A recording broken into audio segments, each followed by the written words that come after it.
Have you ever seen a great storm rage across the mountains? The ancient trees bend and the solid rocks seem to shiver under its deafening roar. And yet, deep beneath the surface of a still mountain lake, not a single ripple stirs. What if your mind could become like that lake? In our lives, pressures arrive without warning. Emotional upheavals can rise like wild, crashing waves, and the untrained mind, it reacts, it clings to fear, it lashes out in anger, it drowns in confusion. But what if there was another way, a way to walk through the very same storms, but with a quiet, unshakable calm at your very core? The ancient Zen masters say, you cannot stop the waves, but you can learn to surf. This isn't just some poetic fantasy. It is a profound spiritual discipline. Today, we will not study scriptures. We will journey through a story shaped in silence and sculpted by experience, that reveals the timeless secrets to developing a mind that does not fear pressure, and a heart that does not panic when provoked. Let us begin. 1. The Temple of Roaring Silence. A young seeker, his heart heavy and his mind a raging tempest, once climbed a long, winding path through the mountains in search of true wisdom. His heart beat fast, not from the physical ascent, but from the immense weight of his own inner storms, the relentless anxiety, the bitter resentment, the paralyzing fear.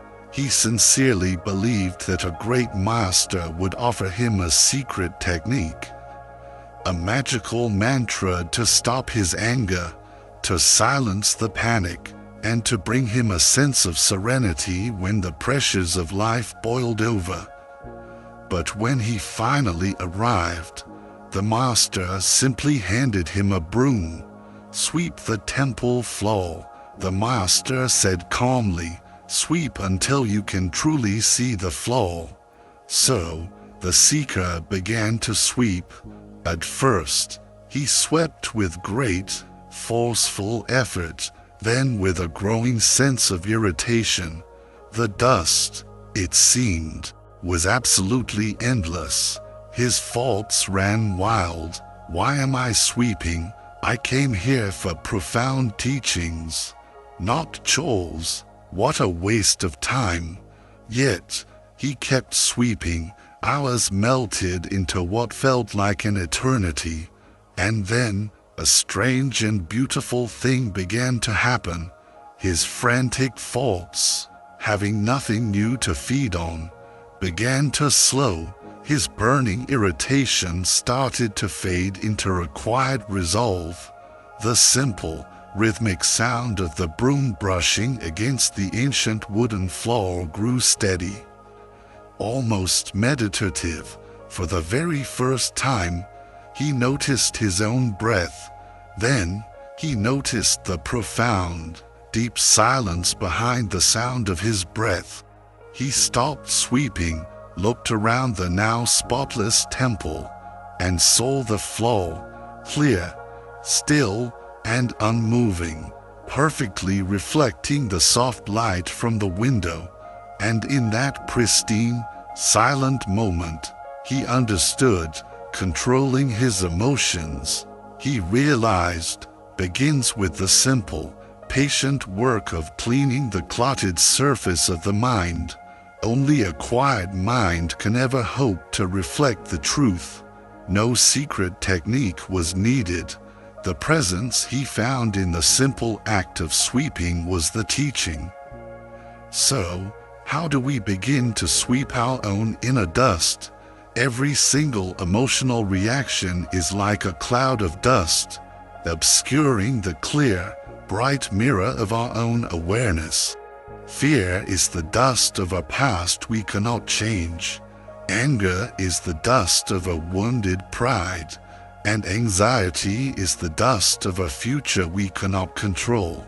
The first step, then, is not to fight these feelings, but to simply observe them, to name them, and to allow them, with our patient, non-judgmental awareness, to naturally dissolve. Zen teaches the profound art of non-resistance. What rises must eventually fall. What comes will inevitably pass. When the pressure of life builds, learn to let the emotion appear, like a dark cloud moving across the vast, open sky of your awareness. Don't judge it, don't run from it, simply let it pass. And then, clarity inevitably returns, like the warm, brilliant sunlight after a storm. The act of sweeping, you see, is the practice of bringing your attention back. It is your breath, it is your presence, it is your focus, gently, lovingly pulled back from the raging storm of your thoughts and placed, with quiet intention, in the simple, profound peace of the now. 2. The terrifying test of fire. Sometime later, the master took the seeker to a high, wind-swept mountainside. He asked him to carry a simple, beautiful bowl, filled to the very brim with water, across a narrow, tight ridge. Below them, on either side, the cliffs yawned open into a vast, empty space. The winds howled, threatening to push him off balance with every step. Do not spill a single drop, the master said. The seeker, his heart pounding in his chest, began to tremble. His hands shook, and the water in the bowl sloshed dangerously close to the edge. Step by careful step, he walked, but the more he worried about falling, the more he stumbled. His thoughts began to scream at him. What if I drop it? What if I fail? The master will think I am a fool. The more he tried to resist his fear, the more powerful it grew. He paused. He remembered the broom. He remembered the feeling of that deep, quiet stillness. So, he closed his eyes for just a moment, took one long, slow exhale, and he consciously placed all of his scattered attention on one single thing, the very next step. Not the imagined future of his fall, not the pressure of success or failure, just the simple, profound sensation of his foot meeting the solid earth. One breath, one step, one moment. The wind still blew, the cliffs were still there, but his mind now walked in a profound, focused silence. He reached the other side. The bowl remained full. The master smiled a knowing smile. Pressure, he said, reveals your training. The storm does not cause the fall. It only exposes your lack of focus. One step, one breath, one mind. When external pressure comes, our untrained mind almost always races ahead. Thoughts about the future, about failure, about the judgment of others, they all try to drag you out of the present and into a state of panic. The wisdom of Zen gently, yet firmly, pulls you back. In Buddhist insight, suffering arises when the mind clings, when it clings to specific outcomes, when it clings to a sense of control, when it clings to a fragile, e.g. who I see identity. Pressure is not the enemy. Our clinging is. So, release your tight, anxious grip on the future. Lovingly return your attention to the very next action, the very next breath. This isn't just a mental trick. It is a profound spiritual discipline. The tightrope walker teaches us a beautiful lesson. Nothing can throw you off balance when your full attention rests on what is directly under your feet. Right now, not 10 steps later, not 10 regrets ago, just now, free, the mirror of conflict. One evening, as the seeker was meditating in the temple courtyard, a disgruntled man from the nearby village came and began to insult him. He hurled loud, cruel words that were intentionally designed to provoke a reaction. The seeker felt that familiar fire rise in his chest. A hot knot of anger twisted inside of him. His fists, almost on their own, clenched tightly. He wanted, with every fiber of his being, to speak back, louder, harsher, to win the argument. But then a memory returned to him, a teaching he had heard from the master in a moment of deep silence. When a mirror is clean and still, it reflects everything exactly as it is. But when it is cracked by anger, it distorts everything it sees. So, he stayed still. He simply watched the feeling of anger rise within him, like a hot, flickering flame. He did not feed it with more angry thoughts. He did not fear it, and most importantly, he did not follow it into reactive speech. And in that profound, spacious stillness, the insult, having nothing to latch onto, simply lost its power. The other man, who was so desperately waiting for a reaction, grew confused, then frustrated, and then, finally, quiet. Peace had won, not because the seeker had suppressed his feelings, but because he had finally learned to understand them without being controlled by them. Later, the master said to him, "He tried to give you a gift of anger.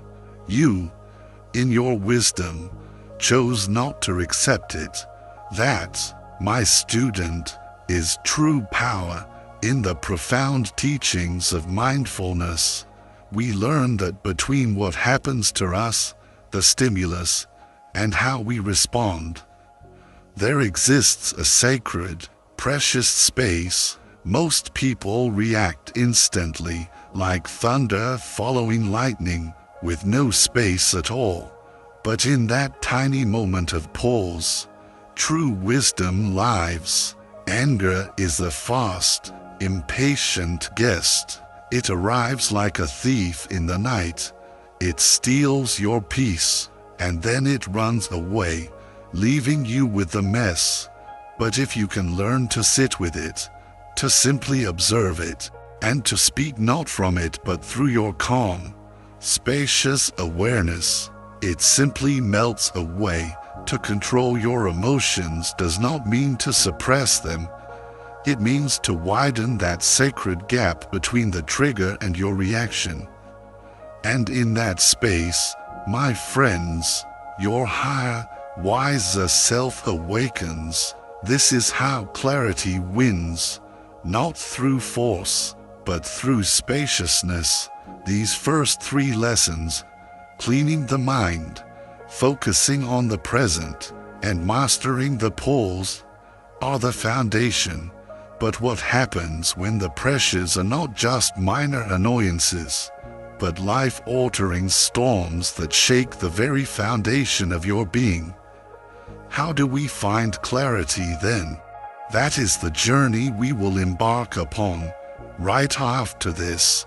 So, we have journeyed through the foundational lessons of the awakened mind, the sweeping of our inner dust, the focused walk across the narrow ridge, and the profound power of meeting conflict with the clean mirror of silence. These lessons prepare us for life's everyday pressures. But what happens when the pressures are not just minor annoyances, but life-altering storms that threaten to shake the very foundation of our being. This is where the deeper teachings come to light. 4. The purifying fire of pain. The seeker, with time and practice, began to face deeper, more profound challenges: the sharp sting of loss, the bitter taste of betrayal, the slow, creeping fear of illness. These were not minor pressures. These were the great storms that can shake the very foundation of a person's being. In one such moment of profound darkness, he collapsed before the Master. "I cannot hold this pain," he whispered, his voice trembling. "It is too much." The Master, in his quiet way, simply lit a candle and held it before the seeker's eyes. "The fire," he said softly, "can either burn you, or it can purify you. When you resist your pain, when you fight it, it burns your skin, leaving scars. But when you learn to understand your pain, when you meet it with awareness, it burns away only your ignorance." And so, the seeker learned to sit with his pain, not by blaming, not by escaping, but with a quiet, courageous presence. Day after day, he breathed through his sorrow. He felt the immense weight of his grief, but he was not broken by it. He wept, but his core of awareness remained steady and untouched. And slowly, almost imperceptibly, his pain became his greatest teacher. He learned that the most powerful, most unshakable clarity comes not when life is easy, but when suffering is finally, lovingly understood to be a part of the path, not an obstacle to it. Emotional pain is not a sign of failure. In the deep wisdom of Zen and Buddhist teachings, our emotions are never seen as evil. They are simply signals, messages, wise guides. Suffering truly begins only when you mistakenly believe that you are the emotion.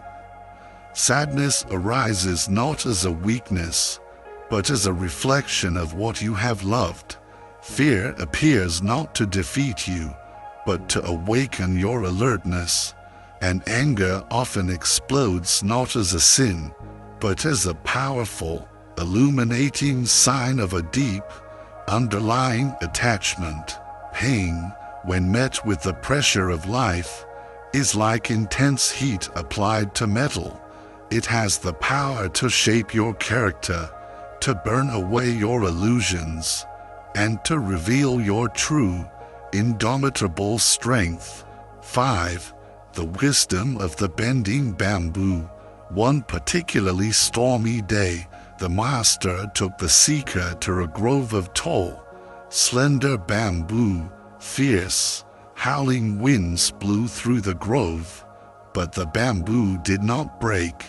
It bent, it flowed with the wind, it yielded, and then, when the wind subsided, it gracefully returned to its center.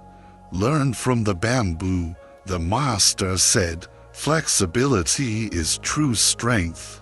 That night, as the seeker reflected on the day's lesson, he realized the stiff, mighty oak tree breaks under the pressure of the storm, but the mind that yields, the one that bends, always returns, even stronger than before. Rigidity, he understood, comes from the ego, from its desperate need to be right, to be in control. But flexibility comes from a deeper understanding, from wisdom. He realized that a mind trained in the art of silence learns how to bend with life's pressures. It learns how to feel intensely without collapsing, how to yield without surrendering its core, how to adapt to any situation without completely losing itself. Flexibility is simply clarity in motion, Zen often calls this moving like water, under pressure. Do not grip, do not freeze, flow, and to flow is not to give up. It is to consciously, gracefully shift your attention, shift your breath, shift your presence. It is to move from a state of tense resistance into a state of harmonious engagement. It means remaining deeply grounded in your own being, but also wonderfully soft in your response to the world. 6. The teaching of the empty cup. At the very end of his training, after many seasons had passed, the master offered the seeker a simple cup of tea. As he poured the hot, fragrant liquid, the cup began to overflow. Tea spilled everywhere, onto the table, onto the floor. "Master," the seeker exclaimed, "why do you keep pouring when the cup is already full?" The master stopped pouring, looked at the seeker with a gentle, knowing smile, and replied, "And why do you keep seeking calm with a mind that is already full?" The seeker lowered his head in a moment of profound, silent understanding. He now understood the final, most important lesson: a mind that is already full, full of its own stories, its own judgments, its own rigid expectations, cannot think clearly. Under pressure, that kind of mind inevitably collapses under its own immense weight. But the empty mind, the mind that is present, open, and simply observing, that mind can flow with life, with any circumstance, with any challenge. Peace, he finally realized, rises not from an act of control, but from an act of emptying. So, empty the cup. The pressure of life overwhelms our minds not because the moment itself is always so hard, but because our minds are already carrying too much, too many old thoughts, too many past regrets, too many future predictions, too many fragile identities. Empty the unnecessary, lovingly release the old stories. Gently let go of all the shoulds and the musts, and simply be here, completely, like an empty, receptive cup, ready to receive whatever this moment has to offer. This is true Zen clarity, not in adding more thinking, more strategies, but in lovingly, courageously removing the noise.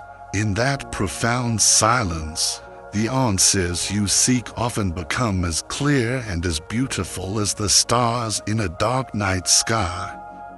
The path, my friends, is practice, the ability to control your emotions and to think with profound clarity under pressure is not a special gift given only to a select few. It is a path, it is a practice, it is a loving discipline of inner mastery. You do not win this clarity once and then keep it forever. You return to it, moment by moment, day by day, through your breath, through your awareness, and through the courageous, liberating act of letting go. You begin by sweeping your mind like a temple floor, clearing away the inner dust of reactive emotion. You learn to walk your path with the focus of one step, one breath. You master the sacred pause before you react. You learn to welcome your pain as a wise teacher. You learn to bend like the graceful bamboo in the wind, and you learn to consistently, lovingly empty your own cup. And in doing so, you will come to realize that the peace you have been so desperately searching for was never far away. It lived, patiently, quietly, beneath the turbulent surface of your own mind, all along, The storm may scream, but your inner lake can, and will, remain beautifully, profoundly still. If this journey into the heart of Zen clarity has resonated with you, if you feel a stirring in your soul, a desire to cultivate this unshakable peace within yourself, then we passionately, sincerely invite you. Do not let this moment of inspiration fade. Subscribe now and become an essential, cherished member of our incredible community, a vibrant sanctuary where we courageously explore these transformative truths and support one another on the magnificent journey of becoming the calm in the midst of the storm. By subscribing, you are not just getting more content, you are making a powerful, conscious declaration to yourself and to the universe. I am choosing peace. I am cultivating clarity. Click that subscribe button with the full, heartfelt intention of your aspiring soul, and be absolutely certain to ring that powerful notification bell, because you won't want to miss a single one of our upcoming explorations into the simple yet profound practices that can set you free. And now, we would be so deeply honored to hear from you. Your journey, your voice, and your insights are what make this beautiful community so incredibly special. Please, anchor your own practice by leaving a comment below. Simply, yet powerfully, write, I choose to be the calm. Let's create a magnificent wave of peaceful, scented energy together. Your declaration inspires us all. Until we meet again, may you sweep your mind with gentleness, may you walk your path with presence, and may you always remember the profound, unshakable peace that resides just beneath the surface of the beautiful, flowing river of your life. Thank you, with our deepest gratitude, for being here and for watching.